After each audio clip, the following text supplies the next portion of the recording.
આચાર્યવર શ્રી કુંકુન સ્વામી કાર્તિકેય સ્વામી શુભચંદ્ર સ્વામીજીની જય હો. વર્તમાનમાં વિચરિત સર્વ આચાર્ય ઉપાધિ સાધુ પરમેષ્ઠીની જય હો. પરમ કૃપાળુ દેવની જય હો. સાહેબજીની દિવ્ય ચેતનાને ભાવથી નમસ્કાર. આપ સર્વમાં વિદ્યમાન દ્રવ્ય દ્રષ્ટિથી શુદ્ધ આત્મતત્વને નમસ્કાર. જય જિનેન્દ્ર. દ્વાદશ અનુવેખા 12 વૈરાગ્ય ભાવના પર આપણે વિચાર કરી રહ્યા છીએ. જે રાગદ્વેષવાળા ભાવ છે એને લીધે અનિત્ય આદિ પર્યાયો મળે છે. વિતરાગ ભાવથી નિત્ય શુદ્ધ પર્યાયોની પ્રાપ્તિ થાય છે. હિંસા, જૂઠ, ચોરી, કુશલ, પરિગ્રહ 5 પાપોને લીધે આ અનિત્ય શરીર મળે છે, જેને કોઈ શરણ નથી હોતું. સંસારમાં ભટક્યા કરે છે, પાપને પુણ્યને ભોગવ્યા કરે છે. એ બધું 5 પાપને લીધે છે અને વિષય કષાયને લીધે છે. એમાં આપણે અનિત્ય ભાવના પર વિચાર કર્યો હતો કે શરીર તો અનિત્ય છે જ, પણ આ બધા સ્ત્રી, પુત્ર, પરિવાર, આપણી પાસે જે ધન છે એ બધું અનિત્ય છે. એનાથી પણ વધારે અનિત્ય રાગ દ્વેષ છે, ક્રોધમાન માયાલોભ છે. જેનાથી ઉત્પન્ન થતી ઈચ્છાઓ છે એ બધી વધારે ટ્રાન્ઝિયન્ટ છે, વધારે ઇમ્પર્મનન્ટ, ટેમ્પરરી છે. તો જે અનિત્ય છે એના ઉપર રાગ કરવાનો ના પાડે છે. એમાં આસક્તિ રાખવા જેવું નથી. એ અનિત્ય છે બધું કર્મના ઉદયથી ઉત્પન્ન થયેલું છે. આત્માનો મૂળ સ્વભાવ નથી.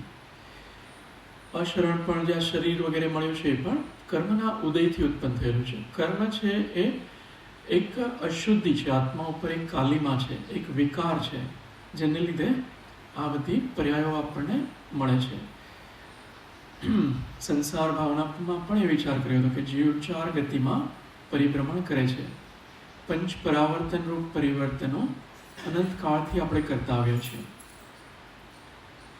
આપણને હવે એવું કોઈ પૂછે કે સંસારમાં આવતા ભાવમાં તમારો જન્મ થશે ગાયની કુખેથી, તો આપણને ગમશે ત્યાં જન્મ કરવો? હે ને? નહીં ગમે. ગાય છે કે બકરી છે, હરણ છે, આપણે આ પંચેન્દ્રિયોની હિંસા ના કરતા એટલે નરક આદિમાં ના જઈએ. એટલું બધું આ મોટા પાપો નથી કરતા જૈન લોકો, પણ બીજા જે પાપ થતા હોય માયાચારી, તો ત્રિયંશમાં બી જવું પડે.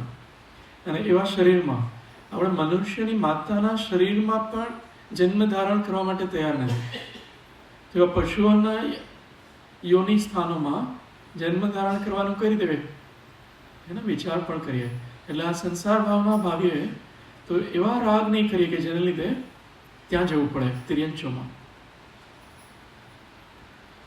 જે કષાયો છે ને એને લીધે કેટલા તિર્યંશોનીઓ કેટલી છે? પંચેન્દ્રિય તિર્યંશોનીઓ 4 લાખ છે. એમાં આપણો જન્મ થાય તો જરાય ગમે નહીં. અને ત્યાં ના જવું હોય તો આપણે કેવા પરિણામ કરવા જોઈએ એ આ ભાવનાઓ બતાવે છે. મનુષ્ય જે સૌથી સારી ગતિ છે અપેક્ષાએ, એમાંય પણ માતાની કુખમાં કેટલી અસુચિતા નજર સમક્ષ દેખાય છે. તિર્યંશોની યોનિઓમાં કેટલી અસુચિતા છે. એમાં જન્મ કરવો કોઈને ગમે નહીં. તો આ 84 લાખ યોનિઓમાં અનંત કાળથી આપણે જન્મ મરણ કરતા આવ્યા છીએ. એના કારણો આજે જોઈશું. આશ્રવ ભાવનામાં એના કારણો છે. એકત્વ અન્યત્વ ભાવના પર આપણે વિચાર કર્યો હતો. એકત્વ ભાવનામાં આત્મા શું કરે છે? એકલો જ આવ્યો છે, એકલો જ પાપ પુણ્ય કરે છે, અને પછી એકલો જ ભોગવે છે. આવતા ભાવમાં એકલો જ જશે, ત્યાં એ બધા કર્મોને એકલો જ ભોગવશે. આપણને એવું લાગે છે કે આખું ફેમિલી ભોગવે છે, પણ ખરેખર એ પોતે એકલો જ ભોગવે છે. ફેમિલીવાળા માની લો અત્યારે એના હોય ને ક્યાં બીજે હોય ને એન્જોય કરતા હોય, અને આપણે અહીંયા દુઃખી હોય. આપણે આપણા કર્મોને આપણે જ ભોગવીએ છીએ. એ તો એના કર્મો એ ભોગવે છે. એના જેવા ભાવ હોય એવા કર્મો એ ભોગવે છે. તો જીવ છે એ એકલો જ પોતે બાંધેલા કર્મોને ભોગવે છે. કોઈ આપણા માટે કર્મ બાંધી આપતું નથી, અને કોઈ આપણા માટે કર્મ ઉદયમાં લાવતું નથી. આપણે એવું માનીએ ને કે મેં આને સુખી કર્યો કે દુઃખી કર્યો. ખરેખરમાં એવું હોતું નથી. એને ગમે એટલી સુખી કરવાની કોશિશ કરો પણ જે જીવને ન થવું એ નથી થતા ને. તો એવા ભાવ કરશે સુખી થવાના, ત્યારે એને એવા કર્મના ઉદય આવશે અને સુખી થશે. તમે નિમિત્ત બની શકો, પણ નૈમિતિક સંબંધમાં નિયમ નથી હોતો કરતા કર્મ સંબંધી જીવ કે તમે એને સુખી કરી જ શકો. તો દરેક જીવ પોતાના પરિણામોથી સુખી દુઃખી થાય છે. પુણ્ય પાપ કર્મ પણ પોતે જ બાંધે છે અને પોતે જ ભોગવે છે. અન્યત્વ ભાવનામાં શું વિચાર્યું હતું? કોઈ કોઈનું નથી. દીકરા પણ મારા નથી, વહુ પણ મારી નથી, કે ભાઈ બહેન મારા નથી, મમ્મી પપ્પા મારા. એ અન્યત્વ ભાવના બતાવે છે. આત્મા છે એના કોઈ ભાઈ બહેન હોઈ શકે? એના માતા પિતા કે દીકરા? આત્માના કોઈ જીવદ્રવ્ય છે એ તો ખાલી ચૈતન્ય સ્વરૂપ છે, એના ક્યાં કોઈ હોય? શરીર ક્યારે ભાઈ બહેન ના હોય? હા, એના ભાઈ બહેન ના હોય. તો એ બધું રિલેટિવ છે, એબ્સોલ્યુટ વાળું નથી. રિલેટિવ સત્ય છે, કર્મના ઉદય વાળું છે. કર્મ પોતે જ પરદ્રવ્ય છે, એ પોતે જ જેમ સુવર્ણમાં કાલીમાં લાગેલી હોય છે એવો જીવ અને કર્મનો અનાદિકાળનો સંબંધ છે, અને એને લીધે આ બધી અવસ્થાઓ બની છે. તો અન્યત્વ ભાવનામાં આ સંસારમાં કોઈ કોઈનું નથી એમ ચિંતવવું. એટલે એવું ચિંતવીએ કે આ કોઈ મારા નથી, એટલે આપણે એને કંઈ એના ઉપર ક્રોધ કરવા માંગતા નથી કે દ્વેષ કરવા નથી માંગતા, એને દુઃખી કરવા નથી માંગતા. એના પ્રત્યે મમત્વ ભાવ છે એટલો જ કાઢવાનો છે. બાકી વાત્સલ્ય ભાવ, સેવા ભાવ, એને કંઈ પણ જરૂર હોય એ હેલ્પ કરવાનું, એ બધું તો રાખવાનું છે, હે ને. એ બધા શુભ ભાવો આ ભૂમિકામાં રાખવાના હોય છે, અથવા હોય જ છે ગ્રહસ્થવાળી દશામાં. પણ એમાં મારાપણું છે એ કાઢી નાખવાનું છે. હું પણ મારાપણું. 4 વસ્તુ હોય છે ને, અહમ મમમ, ઈષ્ટ અનિષ્ટ બુદ્ધિ અને કર્તા ભોગતા બુદ્ધિ, એ માઇનસ કરવાની છે. એને આપણે વિચાર કરીશું. પછી અસુચિ ભાવના. અસુચિ ભાવના શું વિચાર કર્યો હતો?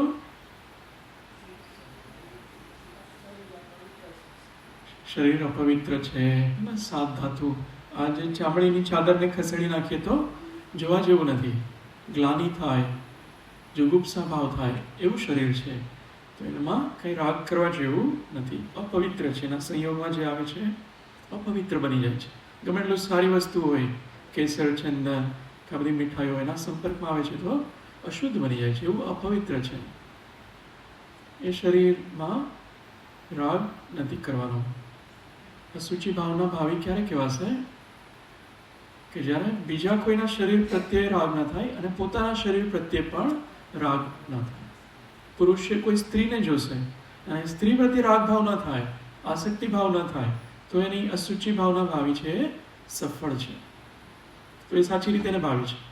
એમાં જો રાગ થાય છે, ભલે એ ચિત્રામ સ્ત્રી હોય, કોઈ મૂર્તિવાળી સ્ત્રી હોય, ચિત્રામ એટલે ચિત્ર ડ્રો કરી હોય, એ પણ સ્ત્રીમાં આવી શકે.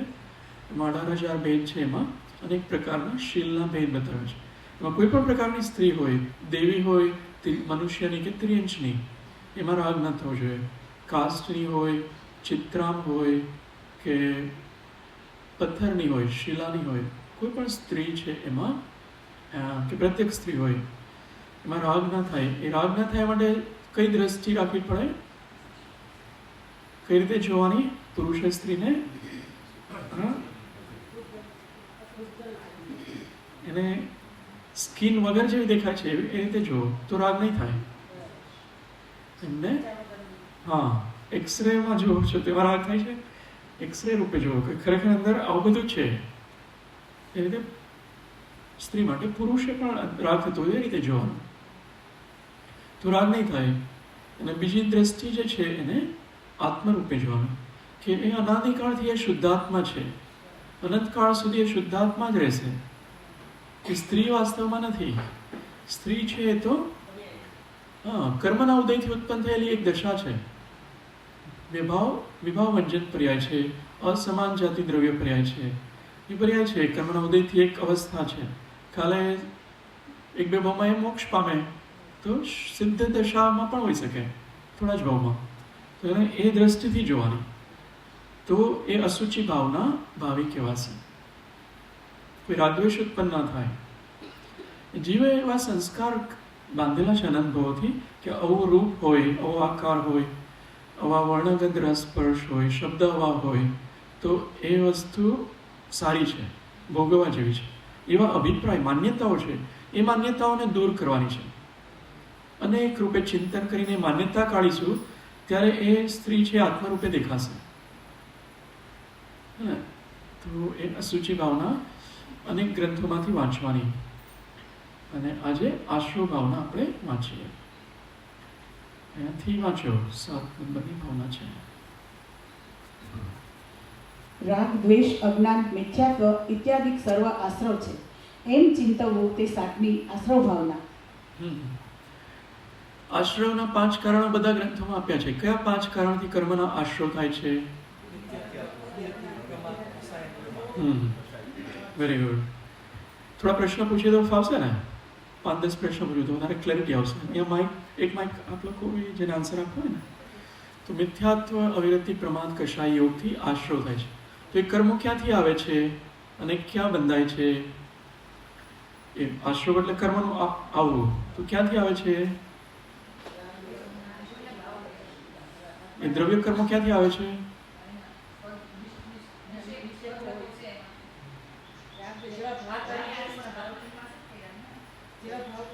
હા, પણ પરમાણુઓ છે ક્યાં છે જે કર્મરૂપ પરિણમે છે? હા હા, ઓકે. એ થોડો કઠિન પ્રશ્ન. એ વિસ્તૃત સ્વરૂપ છે એ વર્ગણા હોય છે. આપણો આત્મા છે ને, એમાં અત્યારે જ્યાં કર્મ છે ને ત્યાં જ વિસ્તૃત સ્વરૂપ છે રૂપ વર્ગણાઓ છે. એ હજુ અકર્મરૂપ છે.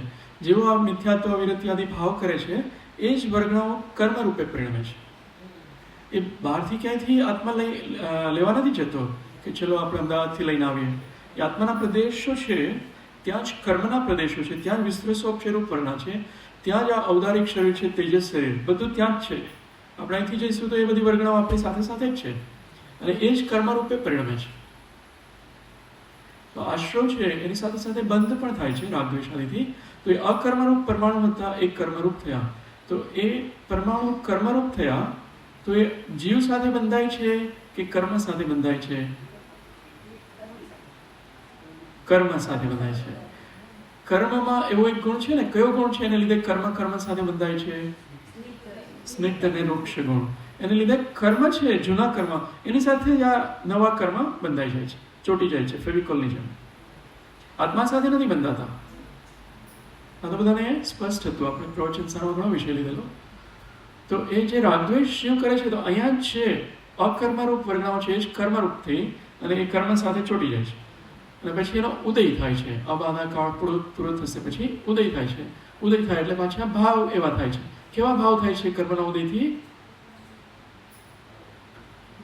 રાગદ્વેષ વાળા ભાવ, કષાય વાળા ભાવ, ક્રોધમાન માયા લોભ વાળા ભાવ, બધી ઈચ્છાઓ વાળા ભાવ, એને આપણે ભાવ કર્મ કહીએ છીએ. ઓલું કર્મ બંધાયું એને શું કહીએ છીએ? દ્રવ્ય કર્મ. દ્રવ્ય કર્મ છે એ અકર્મરૂપ વર્ગણા હતી પૂતગલ, એ કર્મરૂપ પરિણમી, એને આપણે દ્રવ્ય કર્મ કહીએ છીએ. અને એના ઉદયથી જે જીવમાં ભાવ થાય છે એને ભાવ કર્મ કહીએ છીએ. એ જ રીતે દ્રવ્યમન અને ભાવમનમાં જાણવાનું. દ્રવ્ય આશ્રવ, ભાવ આશ્રવ, દ્રવ્ય સંવર, ભાવ સંવર, દ્રવ્ય નિર્જરા, ભાવ નિર્જરા. દ્રવ્યમન ભાવમન કઈ રીતે લઈશું? દ્રવ્યમન કોને કહીએ અને ભાવમન કોને કહીએ? દ્રવ્યમન છે એ હા પાંખડી વાળું એ હૃદય સ્થાનમાં છે, હે ને? હા, એ કઈ વર્ગણાથી બનેલું છે દ્રવ્યમાન? હા, મનોવર્ગણાથી બનેલું છે. આ શરીર કઈ વર્ગણાથી બનેલું છે? જે સ્થૂળ શરીર એટલે ઔદારિક શરીર કહીએ છીએ, એ આહાર વર્ગણાથી બનેલું છે. મન છે મનોવર્ગણાથી, ભાષાના વચન છે ભાષા વર્ગણાથી, તેજસ શરીર છે તેજસ વર્ગણાથી, અને કાર્મણ શરીર છે એ કાર્મણ વર્ગણાથી. એ બધી વર્ગણાઓ એમાં સ્થૂળતા અને સૂક્ષ્મતા, ઔદારિક શરીર છે એની વર્ગણા વધારે સ્થૂળ છે એટલે દેખાય છે. પછીની જે આ બધા શરીર છે એના સૂક્ષ્મતર વાળી વર્ગણાઓ છે, આંખથી દેખાય એવી નથી. કેમ કે હવા છે તો આ વર્ગણાઓ દેખાતી નથી, ખાલી સ્પર્શથી ખ્યાલ આવે છે. તો આ મનોવર્ગણા બહુ જ સૂક્ષ્મ છે, એ આંખથી દેખાય એવી નથી. કર્મવર્ગણા પણ આંખથી નહીં દેખાય. તો આશ્રવનો વિષય છે ને, એમાં મિથ્યાત્વ, અવિરતિ, પ્રમાદ, કષાય યોગ, એનાથી આશ્રવ થાય છે. એ આશ્રવ ન કરવો હોય તો પેલું કારણ મિથ્યાત્વ બતાવ્યું, તો કેવા ભાવ કરશો તો મિથ્યાત્વ સંબંધી આશ્રવ નહીં થાય. જે કર્મ બંધાય છે ને મિથ્યાત્વને લીધે, 5 કારણ તમે કયા, કારણ લીધે કાર્ય શું છે? કર્મ બંધાવા. કારણ છે એ મિથ્યાત્વાદી ભાવ છે, અવિરતિ પ્રમાદ કષાયો, અને કાર્ય છે કર્મ બંધાવા. હવે આપણે કર્મ નથી બાંધવા, આશ્રવ નથી કરવો, તો શું કરીશું કે જેથી મિથ્યાત્વ સંબંધી આશ્રવ ન થાય? કેવા ભાવ કરીશું? હું ભાવ પૂછું છું. પરને પોતાનું ન માનવું. ઓકે, પરને પોતાનું ન માનવું, બરાબર છે. તો એ ભાવ જે છે એ ભાવમાં એવો ભાવ આવશે જે 7 તત્વની શ્રદ્ધાવાળો અથવા 9 તત્વની શ્રદ્ધાવાળો ભાવ છે. 6 દ્રવ્ય, 7 તત્વ, 9 પદાર્થ. એમાં આપણે સાહેબજીના શબ્દોમાં કહી દો, જે જાગૃતિ છે એ હું છું. તો હું જે છું એમાં જ્યારે હું રહીશ ત્યારે સમ્યક્તવાળો ભાવ છે, ત્યારે મિથ્યાત્વવાળો ભાવ નથી. અપેક્ષાથી કથન છે, બુદ્ધિપૂર્વક અત્યારે કોઈ મિથ્યા દ્રષ્ટિ પણ હોઈ શકે ત્યાં સમજવા માટે કે એ જે જાગૃતિ છે ચેતનાની, કે ચૈતન્ય ભાવ છે, જ્ઞાન દર્શન ઉપયોગ છે, તે જ હું છું. આ બધા રાગાદી ભાવો છે એ હું નથી, શરીર હું નથી, આ બધા સ્નેહી સજ્જનો છે બધા મારા નથી, એ બધા એના દ્રવ્યો છે, એનામાં રહે છે, મારું દ્રવ્ય છે એ હું પોતે છું, અને એ શુદ્ધ આત્મદ્રવ્ય છે, જીવ દ્રવ્ય છે એ હું છું, વગેરે ભાવ. એનાથી મિથ્યાત્વનો આશ્રવ થતો રોકાય છે. થોડું સ્પષ્ટ થાય છે? આ સ્થૂળ રૂપે લઈએ છીએ અત્યારે. પછી અવિરતિ, બીજું કારણ આપે જ કહ્યું ને, અવિરતિ. અવિરતિને લીધે આશ્રવ નથી કરવો, તો શું કરીશું? Okay, very good. 5 પાપો નહીં કરવાના. 5 પાપો ના કરવા માટે શું કરવાનું? અણુવ્રત, મહાવ્રત આદિ. તો આપણે જે હમણાં ચાલીને જઈએ છીએ એમાં હિંસા ના થાય એવી સમિતિપૂર્વક ચાલીએ તો હિંસા સંબંધી જે આશ્રવ થતો હતો અવિરતિ. અવિરતિ 5 પ્રકારની આપણે કઈ રીતે 12 પ્રકાર બી લઈ શકાય, પણ 5 લઈએ તો હિંસા સંબંધી કર્મ નહીં બંધાય. હિંસાવાળા પરિણામથી જે આશ્રવ થતો હતો એ આશ્રવ હવે નહીં થાય. એ રીતે જ સત્ય અસત્ય એવું કોઈ વચન આપણે ન બોલીએ અથવા મનમાં એવું ન વિચારીએ તો અસત્ય સંબંધી જે આશ્રવ થતો હતો એ નહીં થાય. અવિરતિ છે ને એ વીરતિ થઈ જશે, વિરત પરિણામ થઈ જશે. એ રીતે ચોરી, જે ચોરી કરવાના ભાવ નહીં કરીએ તો ચોરી સંબંધી આશ્રવ નહીં થાય. અબ્રહ્મ સંબંધી ભાવ નહીં કરીએ તો અબ્રહ્મ સંબંધી જે આશ્રવ થતો હતો કુશીલ સંબંધી એ આશ્રવ નહીં થાય. અને જે પરિગ્રહવાળા ભાવ નહીં કરીએ તો પરિગ્રહ સંબંધી આશ્રવ નહીં થાય. આટલું સ્પષ્ટ થાય છે ને? આ સ્થૂળ રૂપે છે કથન. પેલામાં આશ્રવ ના કરવો હોય તો મહાવ્રત લેવા પડે છે. ટેમ્પરરી વાળું આમાં નથી હોતું. હું જીવનભર કોઈ પણ જીવની હિંસા નહીં કરું એવા ભાવ થશે અને એવો યમ અથવા મહાવ્રત લઈશું જીવન પર્યંત, ત્યારે તત્સંબંધી આશ્રવ નહીં થાય. હું જીવનભર કોઈ જીવની હિંસા નહીં કરું. એ કરવું કેટલું અઘરું છે, એટલું સહેલું નથી જેટલું આપણે વિચારીએ છીએ. એમાં 6 કાયના જીવ આવી જશે, એની હિંસાનો ત્યાગ કરવાનો. 6 કાયના જીવની હિંસાનો ત્યાગ એ બહુ મોટી વસ્તુ છે, અને પણ જીવન પર્યંત. એવા ભાવ જ્યારે થશે જીવને કે હું જીવન પર્યંત કોઈ પણ ત્રસ્ત જીવની હિંસા ન થાય તેવું મારું જીવન બનાવીશ. તો તમે ગાડી ચલાવી શકો, પછી રેસ્ટોરન્ટ વગેરેનું એ ખાઈ ના શકો, અનેક પ્રકાર. આ તો જસ્ટ હાઇપોથેટિકલ એક્ઝામ્પલ્સ છે. પણ પછી તમે આ ગીઝરનું પાણી ના વાપરી શકો, આવી રીતે કપડાં ના ધોઈ શકો જે રીતે આપણે ધોઈએ છીએ. એ બધામાં ત્રસ્તીઓની હિંસા બતાવી છે, અને સ્થાવરની તો છે જ. તો મારા સાહેબ સાધુ ભગવંતોએ બધી વસ્તુઓ સ્ટોપ કરવી પડે, ત્યારે આ આશ્રવ નહીં થાય અવિરતિ સંબંધી. અને આપણે શ્રાવકો માટે દેશ વિરતિ હોય છે, એમાં 11 તો અવિરતિ જ ચાલતી હોય છે. માત્ર એક જ વીરતિ આપણે લઈ શકીએ, 12 માંથી એક જ વીરતિ. કઈ વીરતિ આપણે લઈ શકીએ? હા, વેરી ગુડ. જે હિંસા છે એમાં સંકલ્પપૂર્વક કોઈ ત્રસ્ત જીવની હું હિંસા નહીં કરું. સંકલ્પપૂર્વક. આરંભી ઉદ્યમી હિંસાથી ગ્રસ્ત નથી બચી શકતા, અને વિરોધી હિંસાથી પણ નથી બચી શકતા. સંકલ્પે હિંસાઓ નહીં કરું એવો નિયમ લઈએ છીએ ત્યારે એક વીરતિ આવે છે 12 માંથી. એક વૃત્તિ પણ પાર્શિયલ છે. એવું પાંચેયમાં જાણવાનું. પાંચેય પાપમાં એક દેશ ત્યાગીને આપણે અણુવ્રત કહીએ છીએ. તો એ અણુવ્રતો છે પાંચેય એક જ વૃત્તિ છે 12માંથી. 6 કાયના જીવમાંથી 5 કાયની હિંસાથી તો આપણે નહીં બચી શકીએ. ખ્યાલ આવે છે? પૃથ્વી, જલ, અગ્નિ, વાયુ, વનસ્પતિ એનાથી નથી બચી શકતા. ખાલી ત્રસ જીવની હિંસા, છઠ્ઠું ષટકાયમાં છઠ્ઠો કાય, એની હિંસામાં સંકલ્પપૂર્વક હિંસાનો ત્યાગ છે. અને 5 ઇન્દ્રિય અને મનના અશુભ જે વ્યાપાર છે એ બીજી 6 અવિરતિ છે. એનાથી પણ હજુ નથી બચી શકતા. શ્રાવક પણ જે પંચમ ગુણ સ્થાનવર્તી છે એની પણ વાત કરું છું, એ પણ નથી બચી શકતા. એ મુનિ મહારાજને જ એ 6 વિરતિ હોય છે. 5 ઇન્દ્રિય અને મનના અશુભ વ્યાપારનો ત્યાગ. ખ્યાલ આવે છે કે બહુ હાઈ લાગે છે એવું કંઈ હોય ને ક્વેશ્ચન કંઈ હોય તો બી મને એવું લાગે છે કે આ સિમ્પલ છે. એટલે હાજી માઇક બી એક છે ને. હા, ખેતીવાડીમાં જે હિંસા થતી હોય છે, જે વધારાનું ઘાસ કાઢવાનું, જે આપણે પાક કરે એના સિવાયનું બધું ઘાસ કાઢવાનું હોય છે, તો એ કઈ હિંસા નથી? એ એક તો ખેતીવાડી કોણ કરે છે? આપણે કરીએ છીએ કે બીજા કરે છે? સ્વયં કરો છો? ઓકે. તો સ્વયં કરો છો એ એમાં ઘણા બધા પેલા છે વિકલ્પો. તો એક તો એ તમે ઘાસ ખાલી કાપો છો એ સ્થાવર જીવની હિંસા છે, વનસ્પતિ કાય. એ એકેન્દ્રિય જીવની હિંસા છે. એનાથી ગ્રસ્ત નથી બચી શકતા. આપણે શાકભાજી ખાય છે પણ એકેન્દ્રિય છે. તો એનાથી એટલે એ હિંસામાં આપણે ગ્રહસ્થને હજુ પણ છૂટ હોય છે, મિનિમાઇઝ કરી શકો. પણ એમાં જે ત્રસ્ત જીવની હિંસા થાય છે એમાં દોષ મોટો છે. માટીને ખોદો ને એમાં ત્રસ્ત જીવ દેખાય અને એને ખોદવામાં જે હિંસા થાય એમાં પાપ વધારે છે. હા, ઉપરથી કાપવામાં ઓછી હિંસા છે. હા, એમાં ઓછી છે. એને પણ અવોઇડ કરવું જોઈએ જેટલું થાય એટલું. પણ ઉદ્યમી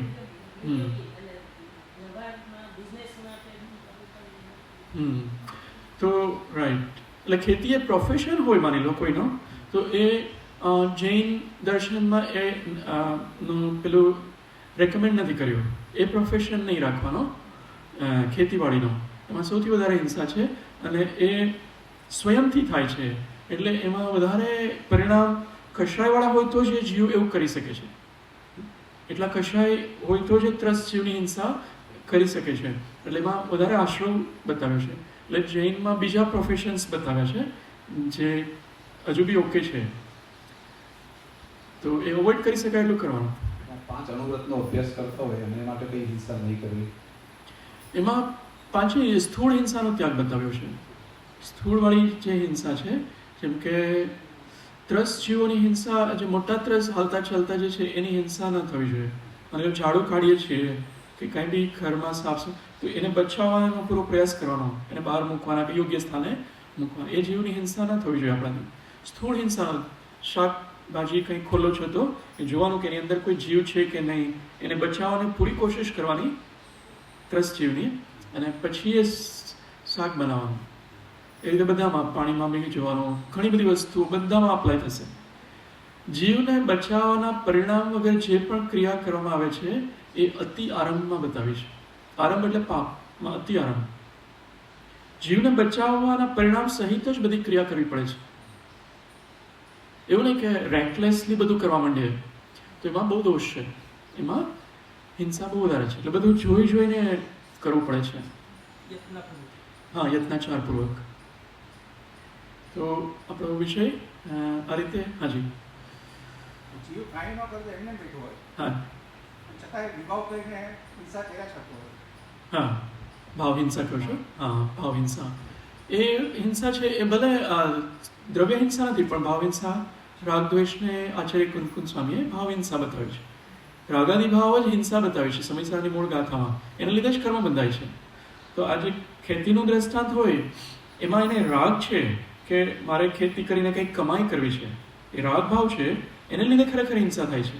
પેલા જીવ મરે છે એને લીધે એક્ઝેક્ટનેસમાં એનાથી હિંસા નથી, એ રાગ ભાવ છે કે મારે આ ખેતી કરી કોઈ પણ જે ઉપજ હોય, શેરડી આદિ જે બી હોય, એ પછી હું વેચીશ, એનાથી મારી જીવનની પેલી સર્વાઈવલ થશે. તો એ રાગ પડ્યો છે, એને લીધે કર્મબંધ થાય છે. તો એ રાગ વધારે છે કે ત્રસ્ત જીવ મરે તો પણ મારે ખેતી કરવી જ છે. દ્રષ્ટાંત તરીકે લે છે. કોઈ બધાને કંઈક હિંસા થતી હોય, એટલે કોઈ પર્સનલ નથી. તો એ રાગ ભાવને લીધે કર્મબંધ થાય છે. રાગભાવ દ્વેષવાદ મૂળ કારણ છે. રાગભાવ દ્વેષવાનું બીજું નામ ક્રોધમાન માયાલોભ. એને લીધે જ કર્મ બંધાય છે. માની લો ક્રોધમાન માયાલોભ નથી તો કોઈ કર્મ નથી બંધાઈ શકે. આશ્રવ છે એનું મુખ્ય કારણ મિથ્યાત્વ છે એ પેલું છે સપોર્ટિવ, પણ એ ક્રોધમાન માયાલોભને સપોર્ટ કરે છે. મિથ્યાત્વ નહીં હોય અનંતાનુબંધી ક્રોધમાન માયાલોભ જ નહીં થાય. ક્રોધમાન માયાલોભ છે એને લીધે, અપ્રત્યાખ્યાન છે એને લીધે, પ્રત્યાખ્યાન સંજોલન, એક ક્રોધમાન માયાલોભને લીધે બધા કર્મ બંધાય છે, આશ્રવ થાય છે, બંધ થાય છે. તો આશ્રવ ભાવના આપણે થોડું વાંચીએ,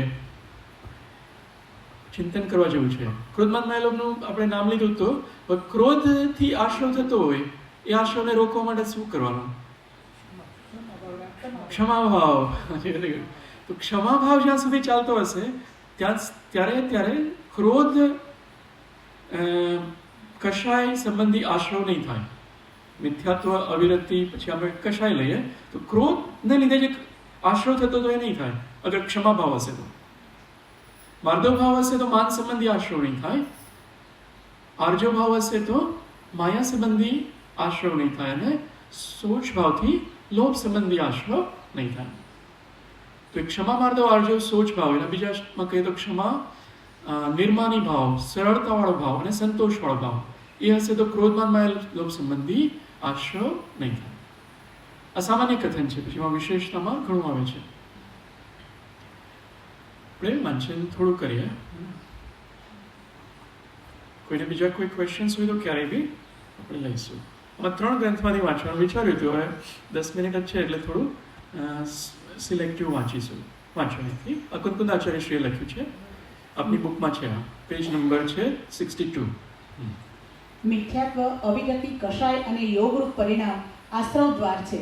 તેના ક્રમશઃ 5, 5, 4 અને 3 ભેદ જીનશાસનમાં સમ્યક પ્રકારે કહ્યા છે.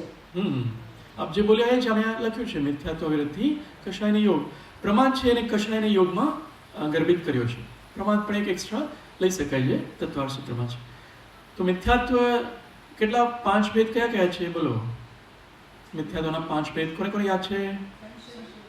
સંશય બોલો, માઇકમાં બોલો, જલ્દી. સંશય અજ્ઞાન પુનઃ કે સંશય અજ્ઞાન વિનય. હા, અજ્ઞાન છે. હા, એકાંત અને વિપરીત. હા, વિપરીત 5 થઈ ગયા ને. એ 5 પ્રકારના એક સામાન્ય કથનથી મિથ્યાત્વ છે, એને લીધે કર્મનો આશ્રય થાય છે. અવિરતિના પણ 5 ભેદ આપણે જોઈ લીધા. કયા 5? હિંસા, જૂઠ, ચોરી, કુશીલ અને પરિગ્રહ. કષાયના 4 બધાને ખબર છે, અને યોગના 3, મન, વચન, કાય, યોગ. એ જ અહીંયા આપ્યું છે 5 પ્રકાર મિથ્યાત્વાદીના. હવે આગળ વિષય લઈએ તો કષાયના ભેદ ને યોગના ભેદ. 15 યોગના ભેદના નામ કોઈને ખબર છે? ખાલી વસ્તુ પૂછું. 15 પ્રકારના યોગ, 4 મનોયોગ, 4 વચન યોગ, બધાના નામ એટલીસ્ટ ખબર હોવા જોઈએ. સત્ય, અસત્ય, ઉભય, અનુભય. હા, વેરી ગુડ. એટલે 7 કાય યોગ. 7 કાય યોગના નામ કોને કોને યાદ છે? 7 કાયાના યોગ, કાય સંબંધી યોગ. બધા નામ એટલીસ્ટ યાદ રાખવાના. તો આપણે ખ્યાલ આવે આ યોગથી આશ્રય થઈ રહ્યો છે. ઔદારિક મિશ્ર, આહારક મિશ્ર, વૈક્રિય મિશ્ર અને કર્મણકા યોગ, એ નામ યાદ રાખવાના. હવે આમાં 2 પ્રકાર બતાવ્યા છે, અશુભ આશ્રવ અને શુભ આશ્રવના. બીજા એક ગ્રંથમાં બહુ ઇઝી આપ્યું છે એટલે હું અત્યારે નથી લેતો. અશુભ આશ્રવ અને શુભ આશ્રવમાં શું ફેર પડશે? અશુભ આશ્રવ ક્યારે થાય અને શુભ આશ્રવ ક્યારે થાય? કષાય, હા હા, હિંસા, જૂઠ, ચોરી, કુશીલ, પરિગ્રહ, પાપો કરીએ ત્યારે પણ અશુભ આશ્રય થાય. આપણે 6 આવશ્યક આદિ કરીએ તો પુણ્ય આદિના આશ્રવ થાય છે. તો એ 2માં કયો સારો? શુભ આશ્રવ કે અશુભ આશ્રવ? અપેક્ષા એ શુભ સારો છે. યસ. આપણે અપેક્ષા ભૂમિકા પ્રમાણે રાઈટ. એટલે અશુભથી પેલા બચવા માટે બધા શુભનું અવલંબન અને શુદ્ધ વાળું લક્ષ્ય રાખવાનું છે. અહીંથી વાંચો. ભોજન કથા. ભોજન કથા, સ્ત્રી કથા, રાજકથા અને ચોર કથા રૂપ વચન વ્યવહારને અશુભ વચન જાણો, તથા છેદન, ભેદન, બંધનરૂપ ક્રિયાઓને અશુભ કાય જાણો. આ બધી કથાઓથી બચવાનું. કેટલા લોકો ન્યૂઝ જોવે છે? હા, આમાં આવે છે જો રાજકથા, રાજ્યકથા એ બધા આશ્રવના કારણ. એમાં વિચારો બધા ચાલે ને, શું કહેવાય, પરિણામો શુભ અશુભવાળા એ કર્મના આશ્રવ ત્યારે થતા હોય છે. ભોજન કથા, ઓ આજે આ બનાવીશું, આ સારું હતું પહેલું, એ બધું પણ. અને ટીવી સિરિયલ ને બધું સ્ત્રી કથા એમાં, અને પુરુષ કથા બંને લઈ શકાય. ઓકે, આ વાત છે. પૂર્વોક્ત રાગદ્વેષ આદિ પરિણામોને અને સંપૂર્ણ ધન ધાન્ય આદિ પરિગ્રહોને છોડીને જે વ્રત, સમિતિ, શીલ અને સંયમરૂપ પરિણામ કરે છે તેને શુભ મન જાણો. હા, આજે મનની વાત ચાલતી હતી ને, આ શુભ મન, કે આવા પરિણામ હોય તો રાગદ્વેષનો ત્યાગ અને પરિગ્રહને છોડી વ્રત, સમિતિ, શીલ, સંયમરૂપ એ બધા શુભ મન. અથવા આપણે ગ્રહસ્થો માટે દેવ ઉપાસના, શું કહીશું, દેવ જીન પૂજા, ગુરુ ઉપાસના, સ્વાધ્યાય, તપ, સંયમ ને દાન, એ આપણા માટે મુખ્ય છે.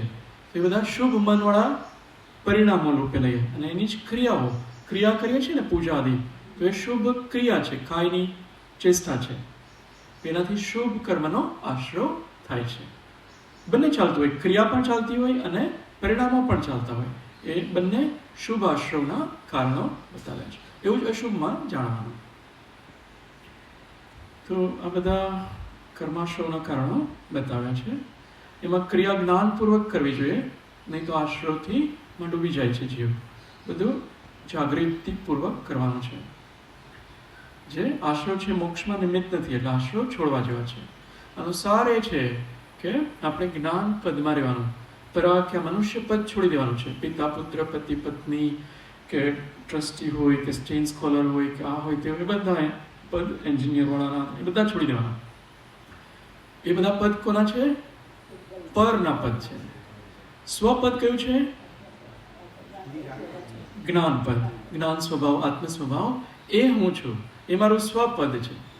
તો આશ્રવથી બચી શકાશે. એમાં વારંવાર રહેવાનું. પરપદમાં જતા રહીશું, પાછા સ્વપદમાં આવી જવાનું, પાછા પરપદમાં જતા રહીશું, પાછા સ્વપદમાં આવી જવાનું.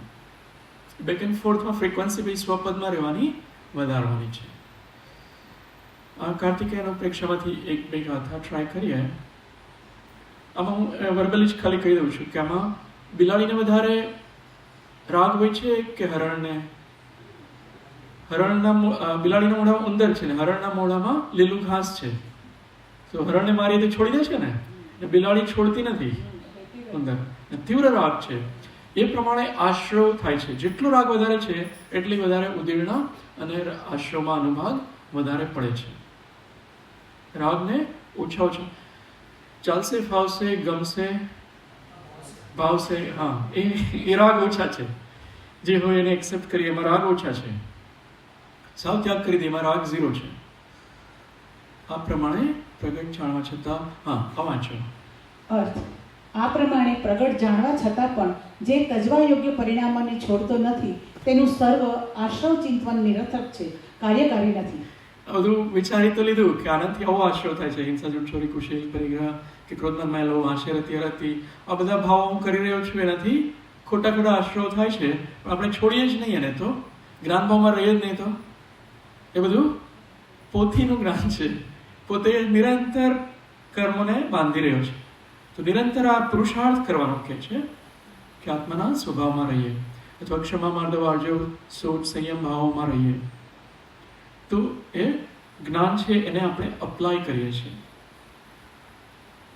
આમાં છે જે પુરુષ ઉપર કહેલા સઘળા મોહના ઉદયથી થયેલા મિથ્યાત્વ આદિ પરિણામોને છોડે છે, કેવો થયો થકો?